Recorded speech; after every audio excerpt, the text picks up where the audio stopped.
गढ़चिरौली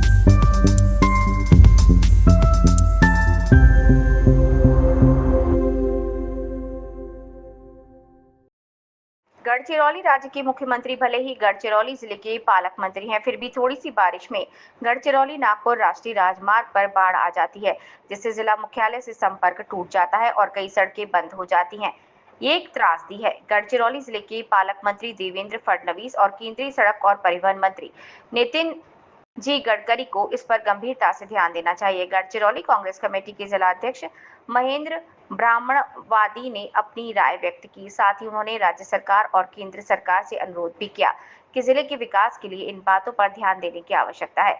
आम नागरिकों को भारी परेशानियों का सामना करना पड़ रहा है। वंदे भारत न्यूज से महिमा कटकवार की रिपोर्ट।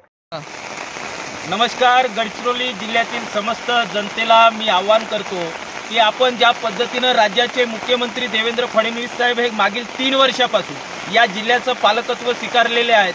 आपल्याला वाटलं की जिल्ह्यातल्या विकासाकडे वाटचाल ह्या मुख्यमंत्र्यांच्या हातून होईल।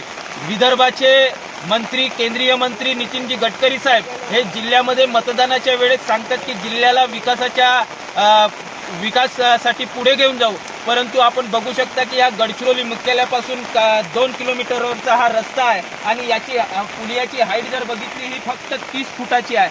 या रस्त्यामुळे नेहमी गडचिरोली जिल्ह्याची बाजारपेठ, गडचिरोली जिल्ह्याच्या लोकांना दळणवळण करण्यासाठी प्रचंड त्रास होतो। तरी या जनतेचे जे समस्या आहेत, मूळ समस्या आहेत, याच्याकडे राज्य शासन आणि केंद्र शासनाचा दुर्लक्ष आहे। गडचिरोली मुख्यालयाच्या ठिकाणी असलेला हा ब्रिज हे शासन तयार करू शकलं नाही। असं असताना सुद्धा गडचिरोली जिल्हा हा विकासाकडे चालला अशा ज्या ठोकणाऱ्या बाता या जिल्ह्याचे पालकमंत्री आणि राज्याचे मुख्यमंत्री देवेंद्र फडणवीस साहेब करतात।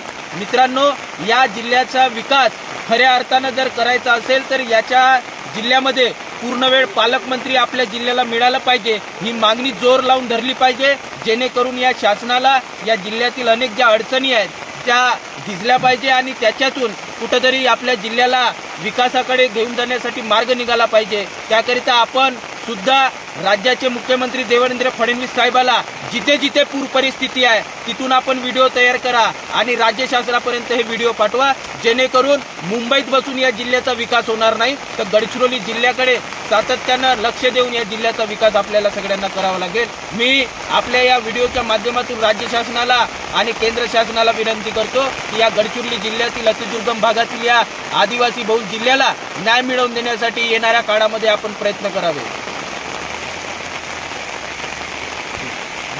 चला